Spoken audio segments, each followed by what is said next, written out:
Bienvenidos al canal. Soy Estela Higuita Urán. Agradezco a mis amigas Teresa Duque y Alicia Rueda y su familia por las fotos.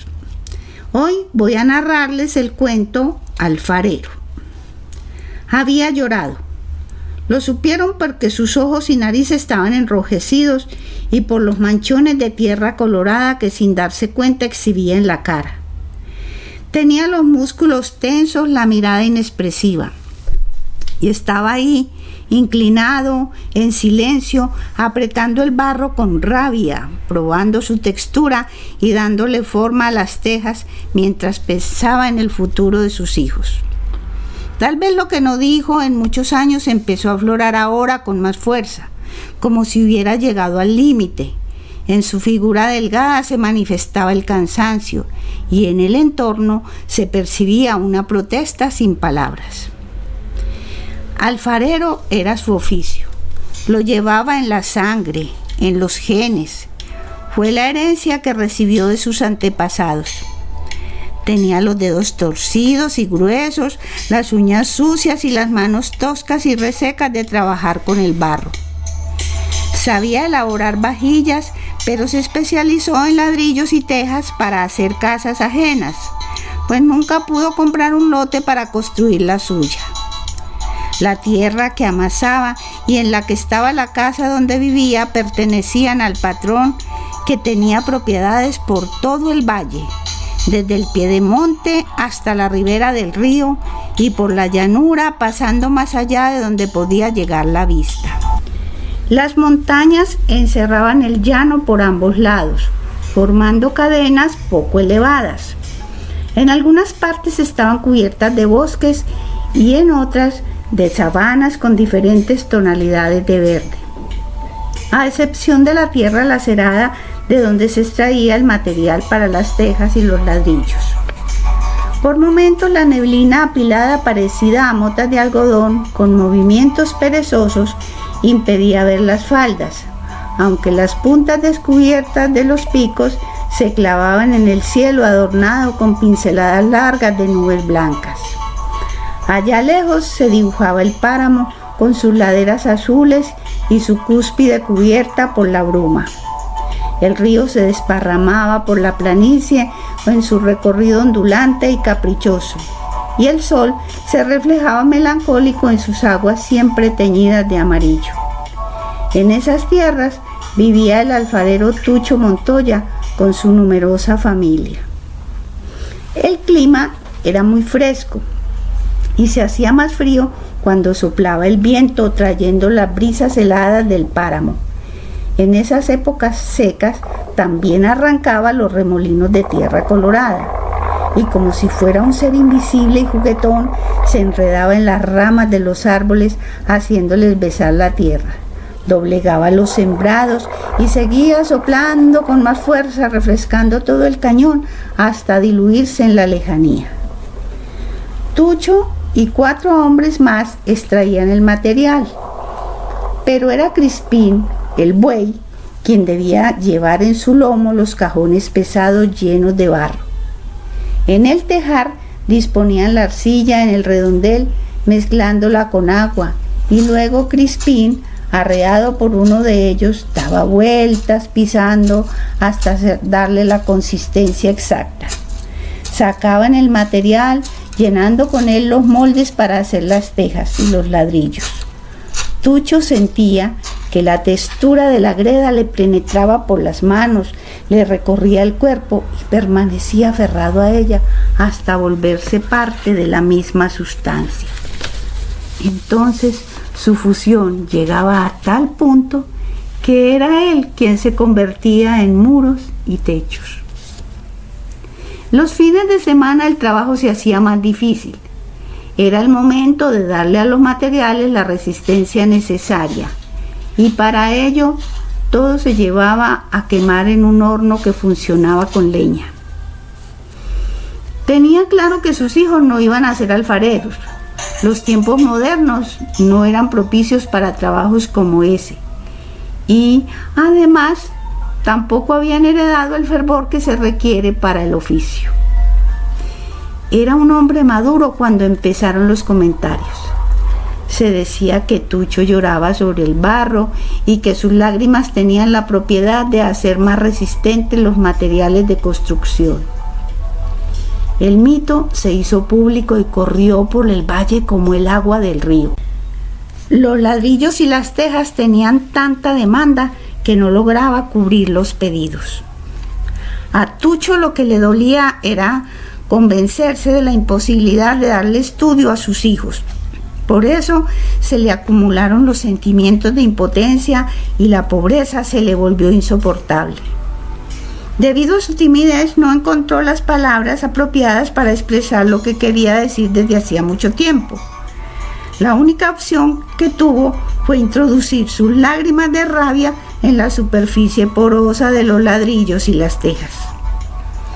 Cuando Cristina, su hija, terminó la escuela primaria, durante esas vacaciones la vio en las tardes pensativa, sentada en el piso de tierra, en cuclillas, ciñendo sus piernas con los brazos y recostada contra la pared sin revocar. Otras veces la observó ir en búsqueda de la bolsa que siempre llevó a la escuela y formar en el suelo un reguero de cuadernos, de lápices, de borradores y de la madera rizada de la que salía de la punta de los colores. La pequeña se empeñaba en mirar con minuciosidad sus escritos, corregir errores, pintar aquello que le hacía falta color y luego, ordenándolo todo, lo dejaba encima de la repisa.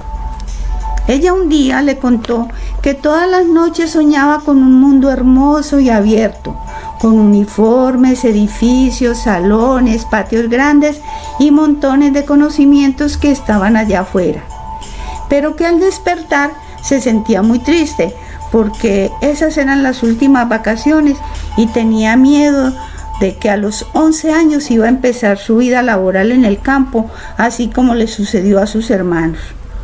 También le dijo que tal vez se especializaría en hacer utensilios de barro o en criar pollos y que cuando fuera adulta se iba a casar y sus hijos repetirían la misma forma de vivir. Fue eso lo que obligó a Tucho a buscar otra salida. Los domingos por la tarde, los 10 hijos reunidos en el corredor esperaban a Tucho y a su madre. Grandes y chicos se impacientaban cuando el bus venía retrasado y recibir un dulce que les traían se volvía una eternidad. Para calmarse, jugaban corriendo por las mangas hasta que a lo lejos se veía el carro envuelto en una nube de polvo. La carretera reverberaba y los ojos resentidos por el sol debían cerrarse. Cuando por fin el vehículo estaba cerca, todos dispersos corrían hasta la vía, aprovechando para ver a los pasajeros que viajaban a otras veredas y luego ayudaban a sacar los costales con el mercado. Ese domingo, cuando los padres se bajaron del carro, iban sonriendo en forma inusual. Cierto gozo se manifestaba en sus semblantes. Parecían no estar fatigados, y la mirada insólita que traían llamó la atención de todos los hermanos, que se inquietaron por saber a qué se debía su felicidad. El padre tiró la ruana en la banca larga del corredor. Se limpió el sudor con el pañuelo arrugado. Juanita, la madre, se quitó el abrigo negro con el que vestía cada vez que iba al pueblo. Se lo había regalado la esposa del patrón cuando ya no gustó más de él. Lo colgó en un clavo detrás de la puerta. Caminó despacio y se sentó. Ya habían bebido un refresco cuando por fin dieron la noticia que emocionó a los mayores, a los chicos y más aún a la interesada, que se quedó muda y sorprendida. Los hogares juveniles funcionaban en el pueblo desde algunos años atrás, dirigidos por el padre Iván Cadavid, que ese día durante la misa dijo que estaban inscribiendo a los niños. Eso llenó de gozo a la pareja. La amabilidad del padre los ayudó a vencer la timidez. Por primera vez se atrevieron a pedirle ayuda. Con relativa facilidad se les otorgó una beca para que Cristina viviera en el hogar juvenil y desde allí caminara hasta la normal y se graduara como maestra. Una maestra en la casa. Era algo que nadie les iba a creer. Eso requería engordar más cerdos y aumentar la producción de pollos, más ladrillos y más tejas para pagar algunos gastos. Fue una larga y agradable espera. Tucho se metió en su mundo de arcilla durante los 6 años siguientes, sin queja y sin angustia, y las tejas y los ladrillos que hacía seguían siendo los más resistentes de la región. A la niña se le veía crecer con ese aire de estudiante y de gente importante. Los hijos mayores trabajaban como jornaleros en las tierras del patrón. Los menores estudiaban en la escuela y Cristina terminó sus estudios. Unos días antes de la fiesta de grados, en la casa el trabajo se hizo arduo y apasionado. Juanita ocupó mucho tiempo lavando el abrigo negro, los pantalones de los muchachos, los trajes de las niñas. Fue en la ruana de cuadros azules donde invirtió más tiempo, cortándole las puntas raídas y las lanas largas que salían por los bordes. Además, bajó ruedos, acomodó ropas que quedaban anchas o estrechas para que todos pudieran asistir a la ceremonia. Esa mañana, el gallo no cantó. Cuando el sol apenas empezaba a asomarse sobre las montañas, empujando la neblina y permitiendo ver el paisaje, se levantaron todos. Había mucho por hacer. El alfarero fue a la huerta a traer las hortalizas y los aliños frescos para terminar de condimentar el gallo que había matado el día anterior. Al poco tiempo, un aroma delicioso salía de la cocina dispersándose por los alrededores. Se dio la orden de que nadie debía comerlo antes. Era un privilegio que solo correspondía a la maestra. Tucho estaba asustado. Tenía en el estómago esa sensación de temor y gozo. Era el edecán. Debía llevar a la maestra del brazo durante la marcha que transcurriría desde el colegio hasta la iglesia y estar a su lado durante toda la ceremonia. Algo que había anhelado desde que nacieron sus hijos, un deseo que estaba arraigado en su ser más profundo, estaba a punto de cumplirse y ahora nada ni nadie se lo podía quitar. Ganó la lucha.